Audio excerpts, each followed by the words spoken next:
Hi everyone, welcome back to my YouTube channel.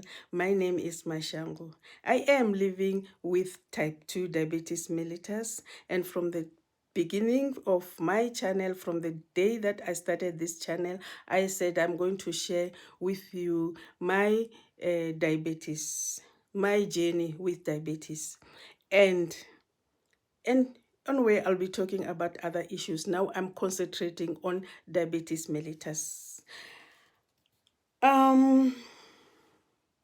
Today I will talk about, or I will share with you, the standards of care with diabetes mellitus.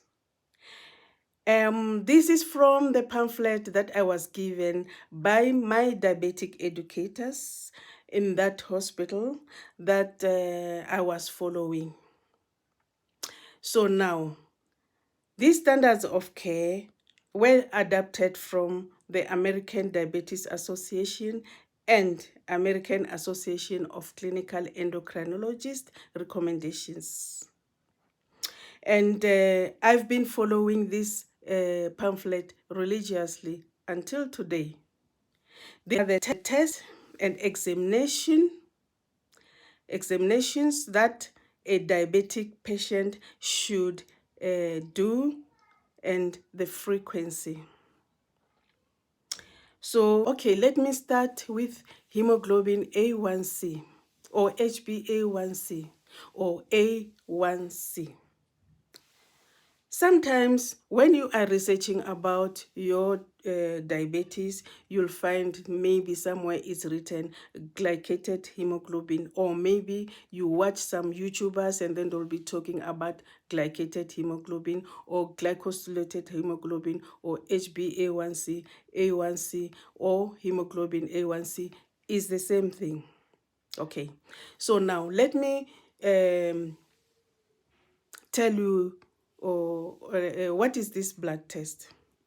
This is a blood test that tells your average blood sugar for the last 3 months. This can determine how well a person's diabetes is being controlled over time. So what is the normal HbA1c? The HbA1c, the normal is less than 6%. And the goal for this HbA1c, it's less than 7.5%. I don't know if now they've changed about the goal, because somewhere I was listening to the Zoom presentation. They were talking about 7, and it's supposed to be less than 7%. But I can see most of the doctors, they are still talking about or maybe saying that your HbA1c, if it's 7.2, 7.3, 7.1, it's still normal, because they are considering the 7.5, the less than 7.5, as the goal. Because for me also, my doctors, even in South Africa now, the doctor that it's I took my blood for HbA1c in December, and then the doctor sent me the message and say your blood sugar is normal. But because I've got an app, I looked at my HbA1c. I even saw the results before he called me or before he sent me the message. But for me, it is not my goal, but it is the goal of American Diabetic Association. So for me, I want my HbA1c to be below 7%. I was once in that range because I had my HbA1c, it was 6.6 and 6.5 for a long time. So I was happy with that readings, but now it went up to 7.1. I am working on it now. I think the one that I'm going to take the next time, now in somewhere in before end of May 2024, then it will be, I hope it will be below 7%. So anyway, so if your HbA1c is above 7.5%, then you must take action. So how are you going to take your action? Your doctor, of course, will call you and then discuss the blood test with you, the blood results with you. And also, he will advise you, definitely. Even myself, my doctor advised me when my blood sugar was high, what to do. Developing the exercise, lifestyle, healthy lifestyle, the food, healthy food intake, and exercises. That's the most important thing. And then definitely you are going to lower your HbA1c, like what I did. It happened to me. And also something helped me, because also with my food, because one of the doctor, thank you to Dr. Long, and then he gave me a website to follow.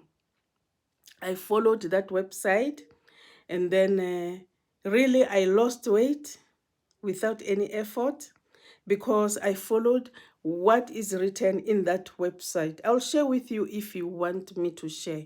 You can comment down there, then I'll share with you what I did. And I lost weight. I managed to have my blood results to be in the normal range. And I had energy. I was having energy. I was over the moon. Yo, it was so interesting. Even now, I am doing the same for now again, because my blood sugar went to 7.1%, my HbA1c. Now I am working on it. As I said, I'm going to repeat my blood, my HbA1c, just like before end of this month, which is May now. This will be 6 months. I was supposed to have repeated. Yeah, anyway, I was still in the same goal, like it's supposed to be less than 7.5, because it was 7.1. So now, if you change your lifestyle, then you are going to drop your HbA1c. And again, how often is this HbA1c supposed to be tested? It's supposed to be done every 3 months. If you don't reach the goal, which is less than 7.5, or if your treatment, there is a change in your treatment, or the change in the treatment in the sense of maybe the doctor has added a treatment on you, or maybe the doctor changed the treatment that you were getting before, and then he is giving you another type of treatment. Then you'll have to do your HbA1c every 3 months. And if you don't reach your goal still, getting that type of treatment, still the doctor will want you to have your HbA1c to be repeated every 3 months until you reach the goal. So now we must take care of ourselves, because this is not the responsibility of the doctor. The doctor will give you the information. It's up to you to follow that information. So now, I'm following. I am telling you, I do follow my doctor's my doctor's advice. From the time that I was given, the day that I was given the pamphlet, and somewhere in between, I tried to follow, and I did manage my diabetes. So now, let's go to what is this? The lipid profiles. What are the lipid profiles? The lipid profiles are cholesterol, triglycerides, LDL, and HDL. So the goal for the cholesterol is less than 200 milligram per deciliter. And then for the why I'm struggling to mention these triglycerides. Okay, the goal for the triglycerides, it's supposed to be less than 150 milligram per deciliter. And the bad cholesterol, which is LDL, the goal is supposed to be less than 100 milligram per deciliter. And the good cholesterol, which is HDL, the goal is supposed to be greater than or equal to 40 milligram per deciliter for men and above 50 milligram per deciliter for women. Okay, look at your results, because you need to upload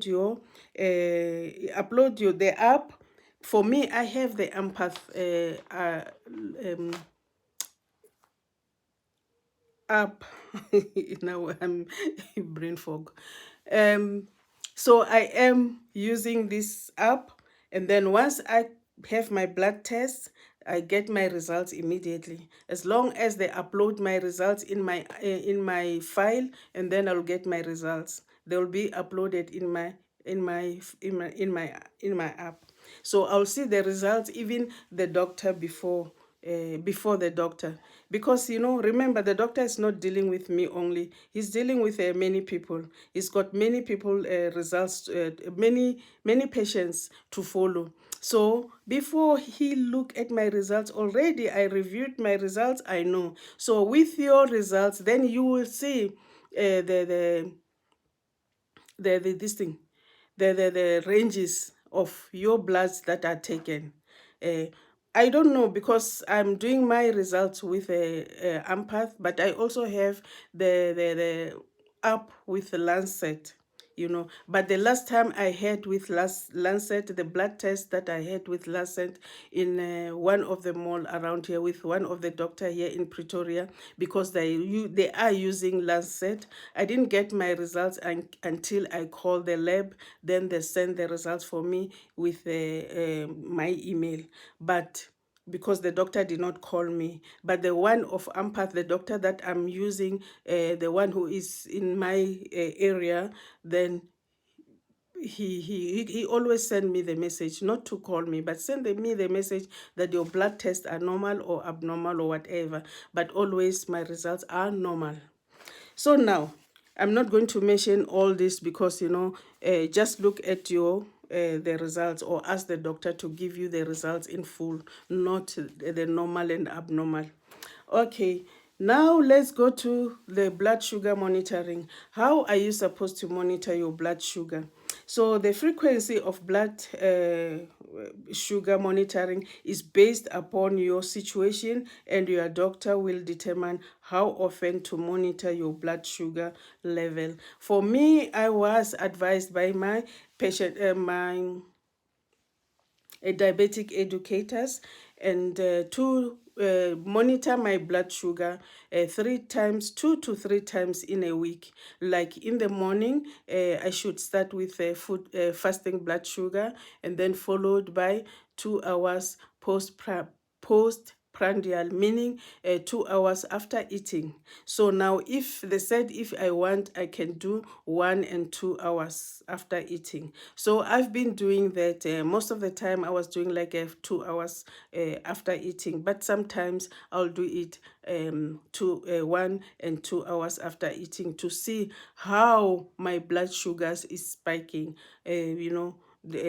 what is happening with my blood sugars. So now, as long as I'm doing it 2 to 3 times in a week.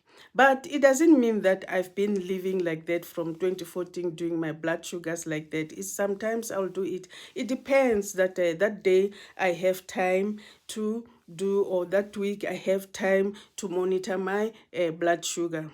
Because sometimes I'll be busy waking and all this, you find that I don't have time. And then sometimes I'll go to have some, maybe the shopping and all this when I'm off, so I don't have much time. But if I have time, I make time for my blood sugar to be monitored. I'll monitor my blood sugar for that day, and then make sure that they are within the normal range. So they've given me also the ranges that I must look for. Like the fasting blood sugar is supposed to to be like this, and then the 2 hours blood sugar postprandial, postprandial or after eating is supposed to be like this. So that's what I was doing, my blood sugar. So please, if you are a diabetic, make sure that you have a glucometer in your house, and then you must buy the one that is recommended by your hospital or by your doctor, and then you use it, and then you do it as he wants you to check your blood sugar. He wants you to monitor your blood sugar. And then it is advisable, of course, because anytime when you have any problem, you can check your blood sugar. Not wait for the clinic or rush to the clinic or what. For me, if I have a problem, let's say I feel I'm falling hypoglycemic, so I quickly check my blood sugar, so I know that, okay, I'm feeling these feelings because my blood sugar is dropping down, and then I'll eat something. Even if I did not check my blood sugar, of course I need to boost my blood sugar and eat something. Okay, now so it depends with you. Just discuss with your doctor. For me, I know what I'm supposed to do because I've been instructed from my hospital where I was working by the diabetic educators. So they will tell you about, my God, especially the lipid profile. The lipid profile is supposed to be done every 3 months if they're not at a goal. And then now if you are within the goal, and then it's supposed to be done every year. That's the lipid profiles. For me, I was not waiting for 1 year because most of the time my lipid profiles now were normal. So they were normal, they were within the normal range. So what I was doing, every 6 months. I didn't want to wait for 1 year. I just did 6 months. So it's up to you and your doctor. For me, I'm doing it like that. That's what I said. I'm sharing my experience with my diabetes. So I was not following 1 year. I was doing it every 6 months. So now the urinalysis. Urinalysis is supposed to be done for protein. Is supposed to be done every year, once in a year, but it depends on the condition. If there is one urine that is called MAU, it's an abbreviation, MAU. So you ask your doctor to check this urine for you. It's microalbuminuria is also supposed to be done every year.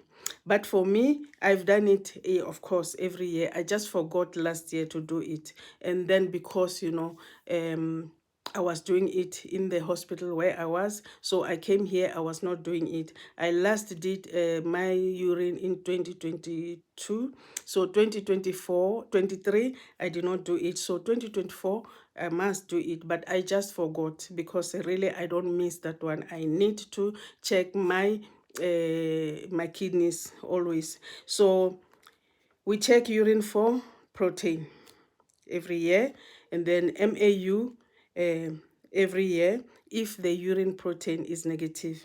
So this can detect early stages of kidney damage, and then early detection of it can greatly reduce your risk of permanent kidney damage. Okay, we are together now. So now let's go to the eyes. We must have dilated eye examination once a year. All the diabetic patients must have the dilated eye examination once a year. But it depends on your doctor, the frequency, the situation of your eyes, and the doctor if he wants to see you every frequently, like 3 months, 6 months, or whatever. For me, I had before it was yearly, I had it yearly, but in whether it was 2015, I had a problem with my eye, this right eye. I had a problem, so that is why I was having my examination every 6 months. So what was the problem? I could see and feel my pulse on this eye. It's just like, when you have your twitching in your eyelids, you don't take it for granted that there is a problem, you see. For me, but it started lightly. I could see, but this one is not on the eyelid. It's in my eye. I could see even the pulsating, but it was lightly before. And then gradually, the pulse pounding, it was now increasing. And this eye was getting bigger. Then I could see now this is pathological. This is not normal. It's abnormal. This eye was getting bigger. Then what happened? I received an emergency. I came home urgently, 2015. There was a funeral at home, and then in my house, I had to come home immediately. When I was there at home, before, when it was still light, this pulse, then the preparation of the funeral and everything that was going on, it was too much for me. Until the day that I was supposed to go back, the pulse was stronger. And my eye was red. I thought maybe because of many people around, I got some inflammation. It was in my eye with a pulse. It was really disturbing me now. But fortunately, I was now ready to come back to my hospital, to come back to work. So that day I arrived in the evening, and then when everybody was saying, oh, your eye is red, your eye is big. Why your eye is red? Why your eye is so big compared to the other one? I said, I don't know. I had to go and consult now and see my ophthalmologist. So I went to emergency room because it was at night. And then I went to emergency room to exclude some inflammation, to exclude some foreign bodies, to exclude some maybe injury. I had an injury, I was not aware. So the doctor in emergency room examined me under the fluorescent light, this blue fluorescent light with a litmus paper and something. I know how, because I worked in emergency room, I know how they do it. But foreign body, no, excluded. Injury, no, excluded. So it was something that needed to be seen urgently. So he gave me an emergency appointment to the ophthalmologist in the following morning, early in the morning. I went there after my work. And then after that, the doctor looked at my eye. I was dilated. And then after that, the pressure was measured on both of my eyes. The pressure was high. So now she did really a good job. She examined thoroughly my eyes. Hey, I never had that type of examination in my life that day. She examined me thoroughly, different lenses, different whatever that she was using to examine my eye, to make sure that there's nothing wrong inside my eye, at the back of my eye, nothing wrong at the retina of my eye, everything that is supposed to be the problem of the diabetic patient. For me, nothing wrong, everything was okay. But only that the pressure was high and the eye, because of course it's getting bigger. So now she gave me the steroids to apply on my eyes, and then she gave me the medicine, the drops to reduce my pressure in my eye, in both of my eyes. And I was applying on both of my eyes, but to reduce mostly on this eye. And then also, I think she also gave me the antibiotic to apply also. And then that's what I was doing. And then I was relieved. And again, after maybe 2 weeks, I started to have photophobia on my eyes. I couldn't see anything. When I opened my eyes, and then even if my eyes were closed, I could, the light was disturbing me.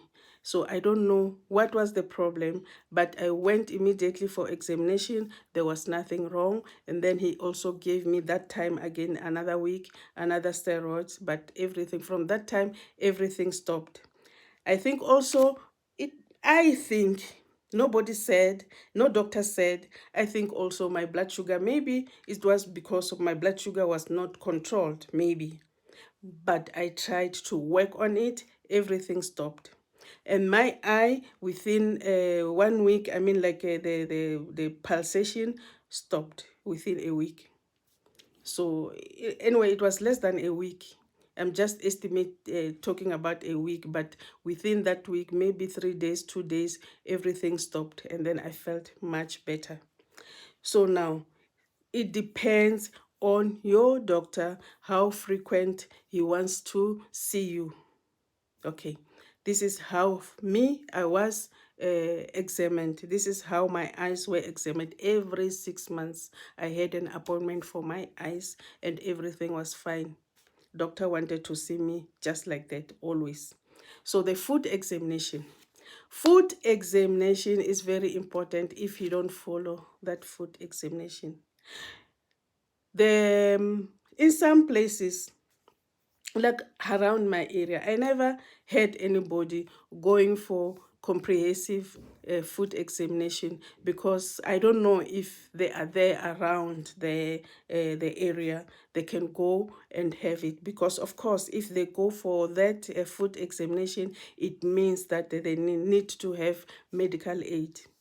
So if they don't have, they cannot afford, because these people are working, they are charging more money to do the food examination. For me, I had the food examination, it's supposed to be done every year.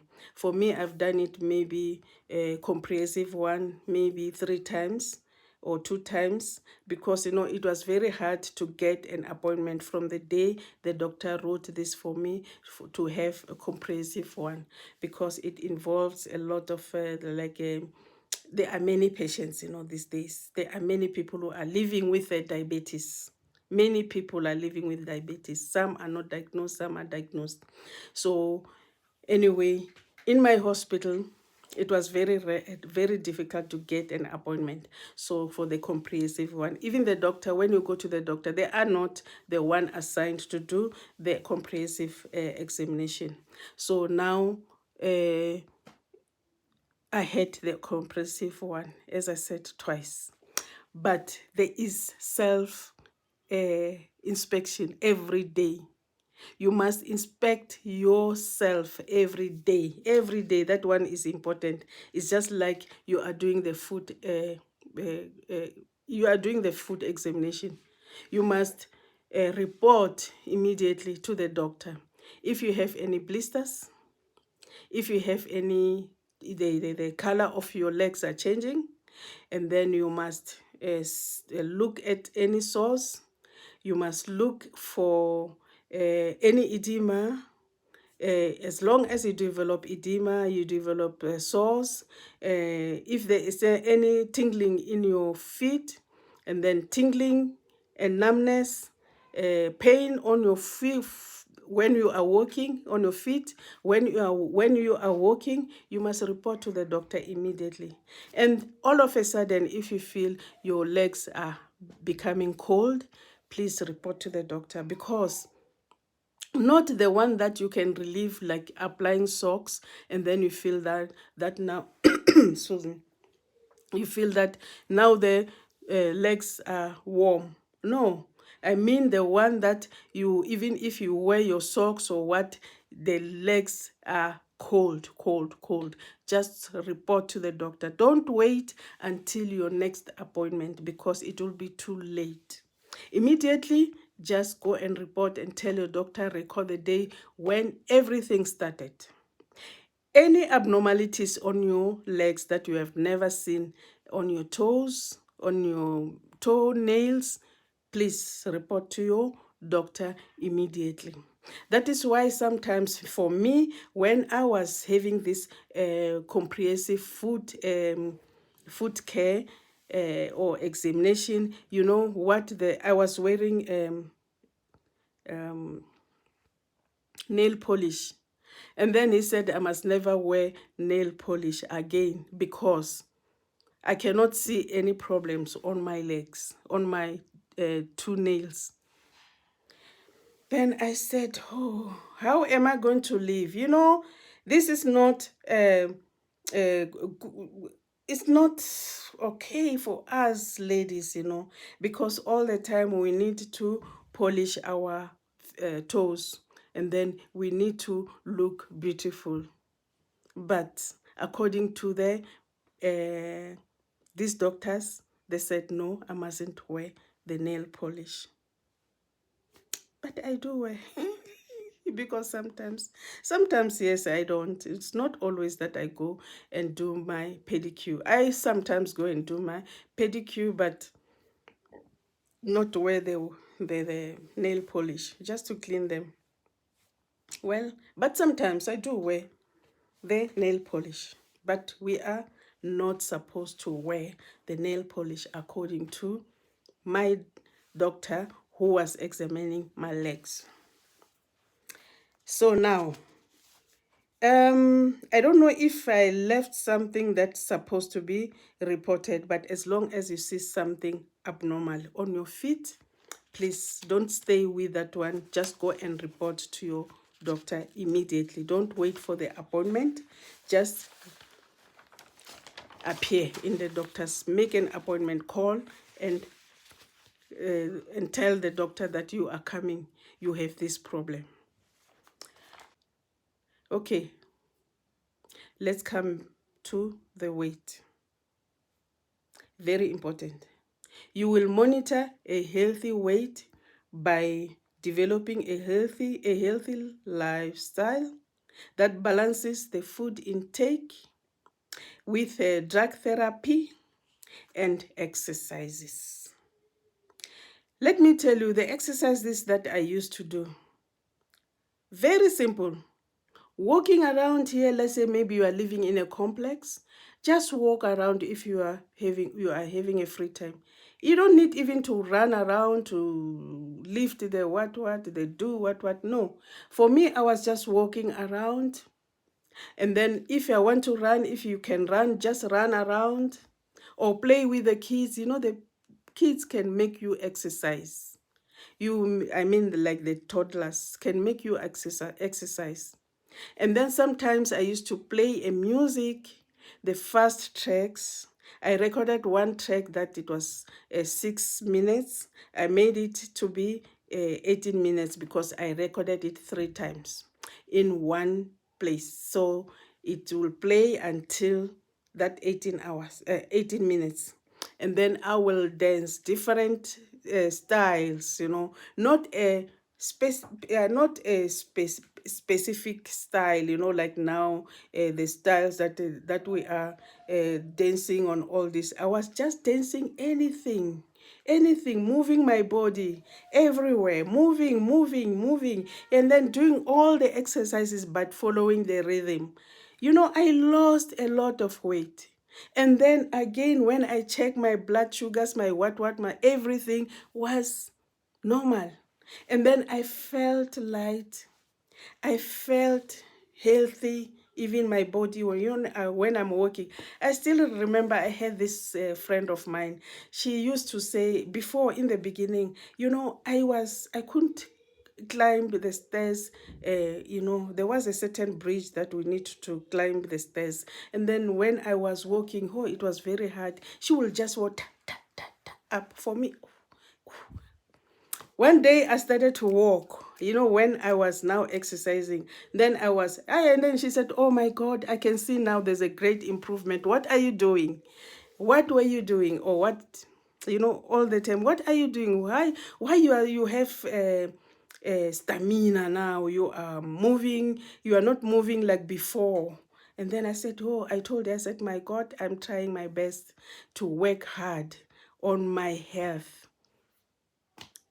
So now that's it. So let's go to immunization. Immunization, there are two types of immunization that are written on this pamphlet, which is influenza and pneumococcal. With the influenza, this is the one that we get the vaccine every year during winter time. Like now, maybe next month, I'll have to get my influenza. I've been taking this every year. And then for the diabetic patient, according to this pamphlet, it is necessary to have your blood influenza vaccination every year. So for me, I've been doing it every year, but in my hospital, it was mandatory for everybody to have this in every year. So now the pneumococcal is supposed to be done once in your lifetime. But for me, my doctor preferred to give me again in 2022. I think because it was those during the COVID time, and also because I was retiring. So she decided to give me this dose again, but it's supposed to, you can have it once in your lifetime. So I had it in 2022 the last time. So I had it twice already. So now, this again, the last one will be the cardiovascular disease. With this cardiovascular disease, is about aspirin. So aspirin can prevent cardiovascular events in diabetic patients. For me, I had a terrible problem. I don't want to, when I think of it, because I was in an emergency room for 5 hours. I was seen by different cardiologists. It was even before I was given or started on my blood pressure medicines. It was in 2019. I was somewhere in November, because I had a self-inflicted problem. I will tell you about it. It was a very stupid thing, that I did. And then I ended up in emergency room after a while, after using that whatever, after that problem. I'll tell you about it. I'm going to upload a video about it, but I want more subscribers so that I'll share with many people, because I can see even around my area people are doing the same mistakes. So I tried to tell them they must never do that. So now I'll try my best to upload this video when I have more subscribers. Now because my channel is still new and I have very few subscribers. So according to this pamphlet, aspirin is recommended for all diabetic patients over the age of 40, between 30 and 40, in the presence of other cardiovascular risk factors. So I had a cardiovascular risk factor that, landed me in a emergency room, but now I'm okay. Aspirin I was given for 6 months only. It was a low dose aspirin, so don't ever use aspirin without doctor's prescription, please. The cardiologist must order this for you. You must never take aspirin, because also aspirin has got some side effects which are not pleasant. The gastro inside. For me, I was given this aspirin with some medicine that will counteract the gastric problem. So now I did not have problem. For 6 months I was getting that treatment, but it was discontinued because there was no need for me to get aspirin anymore. So I was fine, and they did not want me to have it for a longer time, like for life or for longer time, because the side effects are not good. So now I don't even buy aspirin for myself, so please don't take aspirin. This is just the information that I'm giving is from this pamphlet, and also I had this aspirin myself, but it was discontinued. And then the blood pressure, I forgot about the blood pressure. The blood pressure, the goal is supposed to be less than 130 over 80 millimeters of mercury. And then when you go and visit your doctor will check your blood pressure. And then according to the results, then he will deal with you. So now, please, let's follow the standards of care. We will live healthy. Our diabetes will be well controlled. Bye for now. If consider to subscribe, and those who subscribed, please continue to watch my videos.